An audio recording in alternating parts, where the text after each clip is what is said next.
Hola, hola, ¿qué tal? ¿Cómo están? Hoy vamos a hablar acerca del diagnóstico general de prevención de riesgos.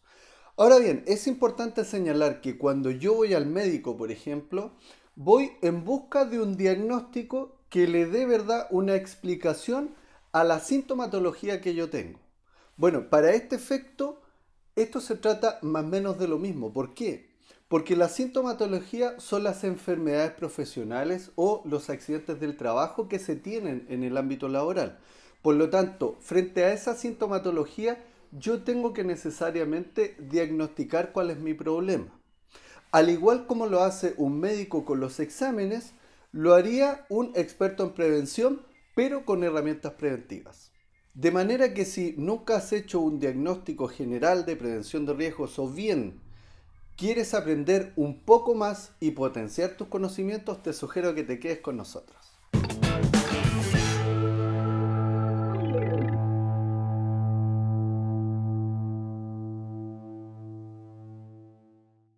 Mi nombre es Jonathan Silva, soy asesor de prevención de riesgos de la empresa S&S Movimiento y hoy vamos a hablar acerca del diagnóstico general de prevención de riesgos. Bien, al inicio del video partimos haciendo una similitud entre el diagnóstico médico, ¿verdad?, y el diagnóstico general de prevención de riesgos.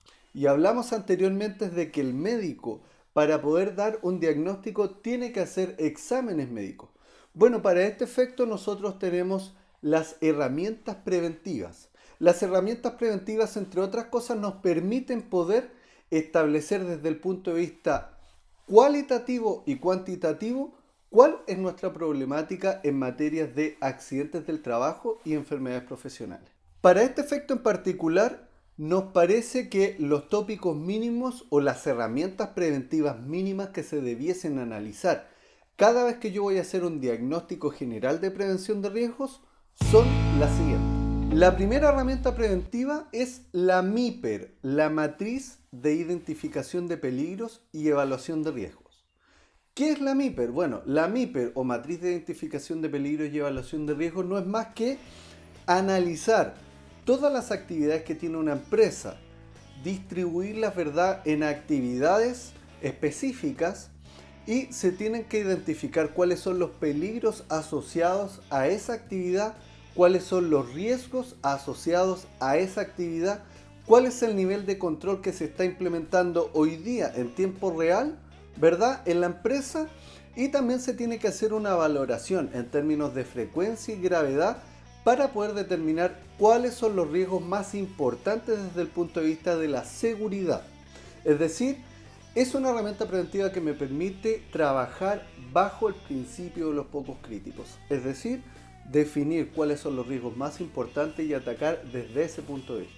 Por último, todas aquellas dimensiones que están en rojo, es decir, que desde el punto de vista de frecuencia y gravedad tipificaron en rojo como riesgos críticos, básicamente ahí se tiene que establecer, ¿verdad?, un plan de acción, es decir, implementar seguridad, recordé, prevención de riesgos que controlen de mejor manera un riesgo que no está en seguridad. Recordemos que la definición conceptual de seguridad es mantener los riesgos pero bajo niveles aceptables. En este caso, si yo tengo un riesgo que está en rojo, obviamente no está en niveles aceptables y por lo tanto tengo que aplicar medidas preventivas. La MIPER tiene que ser parte del diagnóstico inicial, es decir, si una empresa no tiene MIPER o una empresa no tiene actualizada su MIPER, o bien si la empresa la tiene actualizada y tiene la MIPER, tengo que analizar esa MIPER para poder determinar dónde está el problema. Es decir, estoy controlando de buena manera todos los riesgos importantes, estoy controlando de buena manera todos los riesgos críticos, se están ejecutando efectivamente las medidas de seguridad que se establecen en la MIPER, que se están ejecutando. ¿Para qué? Para poder hacer este examen y diagnosticar cuál es mi problema. Bien, la segunda herramienta preventiva son las estadísticas de accidentabilidad. Es decir, la empresa está computando estadísticas, la empresa conoce las estadísticas. Sin ir más lejos, hay dos indicadores que son de carácter obligatorios para la empresa. Es decir, el decreto 40 establece que al menos la empresa debiese computar mensualmente el índice mensual de frecuencia y la tasa semestral de gravedad. Es decir, eso es una obligación legal. ¿Para qué? Para poder determinar, entre otras cosas, los parámetros de frecuencia y los parámetros de gravedad.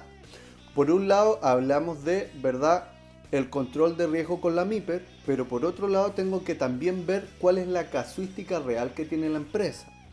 Sería muy importante también poder establecer en qué lugar físico de la empresa se está generando la mayor cantidad de accidentabilidad. ¿Qué tipo de accidentes, en términos tipológicos, tiene la empresa? Caídas de altura, caídas al mismo nivel, cortes, golpes contra objetos contundentes, etc. Estoy teniendo, con el análisis exhaustivo de las estadísticas, yo voy a poder determinar dónde estoy teniendo las mayores problemáticas. La tercera herramienta preventiva son los levantamientos de prevención de riesgos. ¿A qué nos referimos con los levantamientos de prevención de riesgos? Principalmente a las inspecciones planeadas y a las observaciones planeadas. Cuando yo hago inspecciones planeadas, básicamente lo que estoy haciendo es analizar, ¿verdad?, en terreno con una inspección visual todas las instalaciones de la empresa, ya sean estos equipos, maquinarias, herramientas, instalaciones físicas, etc. Yo tengo que analizar que esas instalaciones estén en óptimas condiciones. Puede que hayan riesgos higiénico-industriales que no estoy controlando.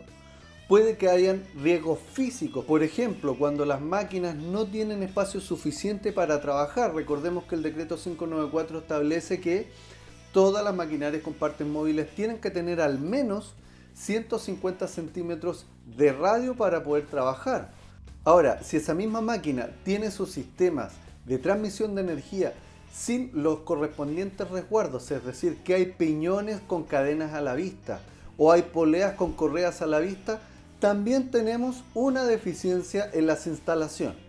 Ahora bien, cuando nosotros hablamos respecto de las observaciones planeadas, estamos hablando principalmente de la manera en cómo ejecutan el trabajo los trabajadores.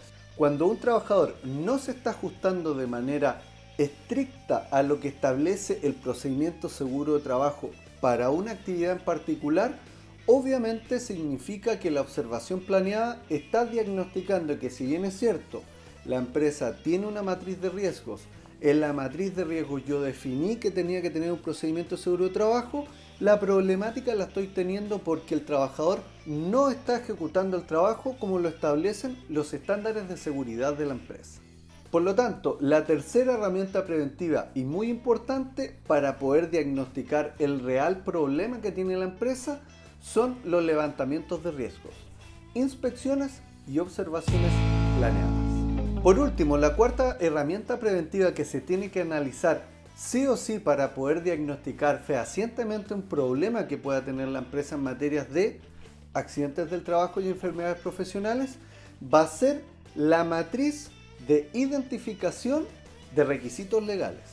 Cuando nosotros hablamos de esta matriz, en definitiva es toda la normativa legal vigente aplicable a la empresa tiene que estar en el radar de la gerencia general de la empresa. Es decir, la gerencia general tiene que conocer toda la normativa legal vigente que ellos tienen que cumplir para el giro comercial que desarrolla la empresa. Por ejemplo, en muchas ocasiones he tenido que asesorar a empresas que tienen un sinnúmero de riesgos y un sinnúmero de tópicos legales que tienen que cumplir.